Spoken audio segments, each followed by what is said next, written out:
So this week we're doing this 2XL. This was made by Burbank Toys and it's from the 1970s. I bought him for £25.95 and he's faulty. So let's test him and then we can take him apart and see if we can fix him. Let's see what happens. Right, so there's nothing there. Let's plug this in.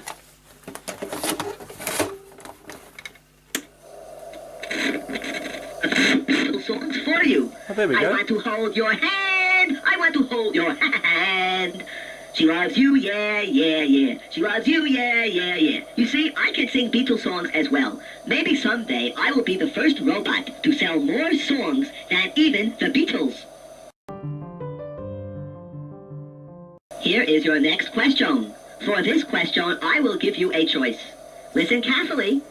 If you would like a question about the inventor of baseball,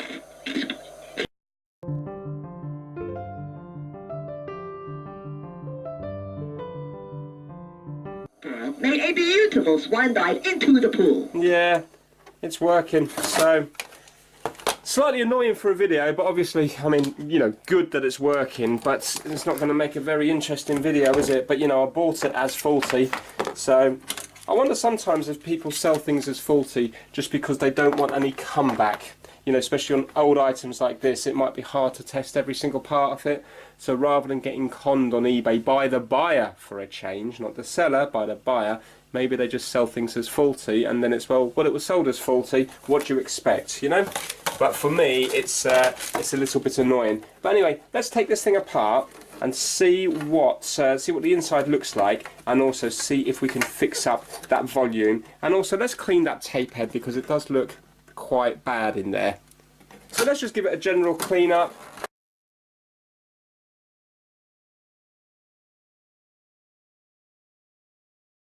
Zoom in and see what happens when we actually put the 8-track cassette into it.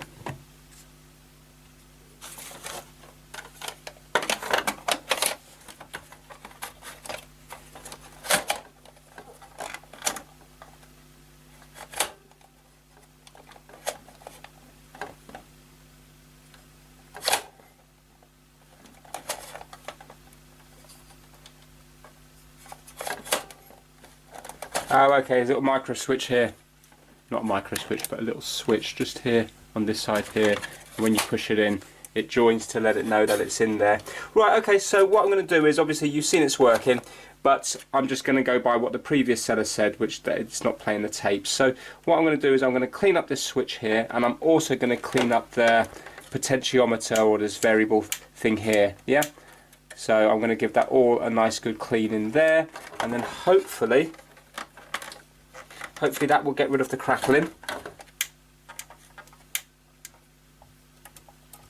And I think that's all it's going to need, and I'll just have to sort out this plug as well, get the wires back in there.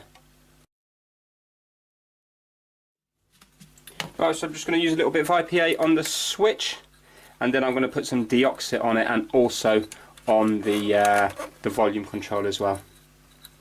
And also I'm going to clean up the tape head.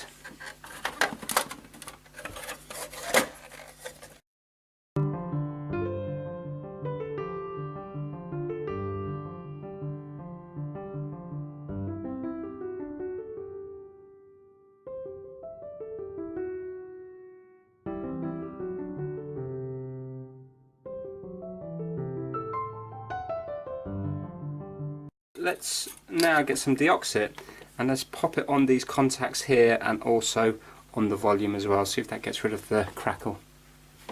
Right, so this is what I'm going to be using.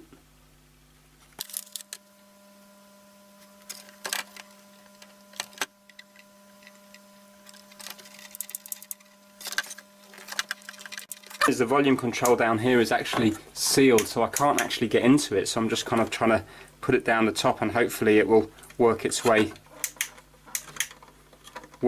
down. I'm just going to plug it in again. I'm going to mess around with the volume control. I just want to get it so it sounds good.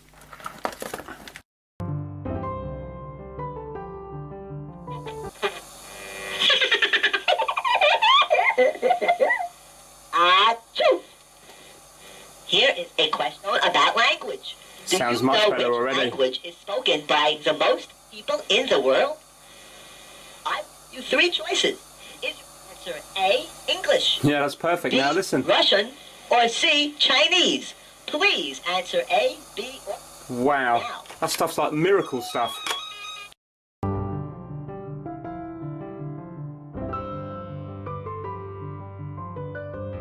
Out the plug now.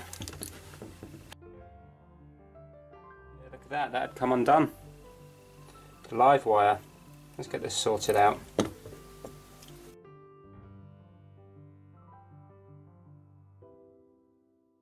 Wire. I'm just going to add a little bit of solder to them because the original ones were tinned, so there was a little bit too much wire on it, so basically this sheath has probably pulled back over the years, but now when I put it back on you can see it will be normal.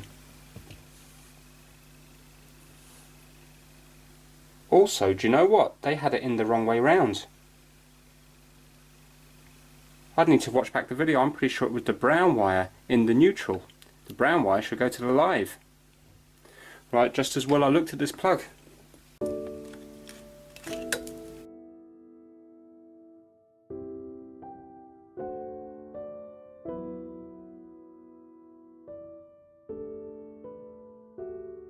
And I'm also going to change the fuse because this is a 3 amp fuse, and if you have a look here at the moment there's a 5 amp fuse in it. So let's change that out to a 3 amp.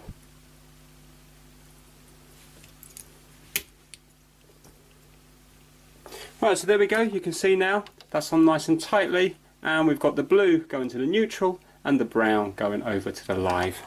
No earth on this one here.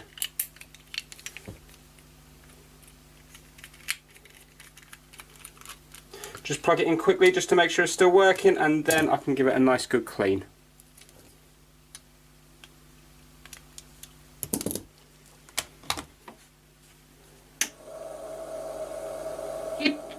About the fastest gum chewer in the world. His name is Chewy Merker. Yeah, okay. Right, let's give it a really good clean up now.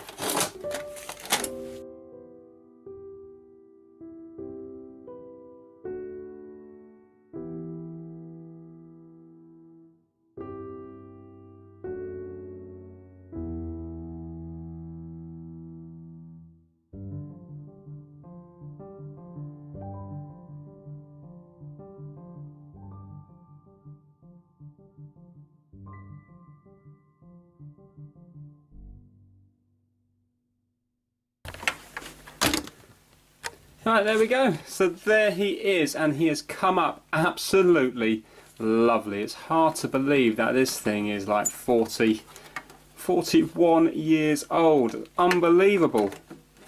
So it's come up really, really, really good. So that is it. Now let's get him up for sale, and let's see if I can make my money back on him and maybe make a little bit more. So I haven't really had to do much to him at all, but I have added a bit of value. So now this thing is working nice and smoothly, and as well as that, he is cleaner than he was before. He was already immaculate, but he's cleaner than he was before, and also the plug now has got the correct amp fuse in it and is also nice and clean as well, and also wired up correctly. So yeah, that's it. Let's get him up for sale and see what he sells for. If you want to see how he works in more detail, then watch my longer video, because I will do a bit more testing on him. Here he is. He's been for sale for about a week, and unfortunately he hasn't sold. So as of when the video is released, he might well have sold by then, but I think the problem with it is that who's searching for a 2XL robot? Think about it. I reckon next to nobody. So it's getting very few views. Will it even sell? I don't know. I think I might have to do this one on an auction one if it doesn't sell on the Buy It Now in a few more days. I've got it up for a high price, but then again, judging by the other ones, there's other ones that are more expensive on here. I think realistically this would probably need to be for sale for about a year before it's going to sell, because it's such a specialised item that nobody's really searching for. There's probably loads of people that would like one. It's just who is going to wake up in the morning and think I'm going to search for a 2XL robot? It's just not going to happen, because say even in 1978 this was probably quite a rare, expensive toy back then. So as of now, when you're watching this video, it might be sold, but as of when I'm recording it, it definitely hasn't sold, and I'm not even sure if it will sell or not in time for the end of the competition. But still, if you enjoyed this video, please give it a thumbs up and please subscribe for the rest of this challenge. Take care, bye now.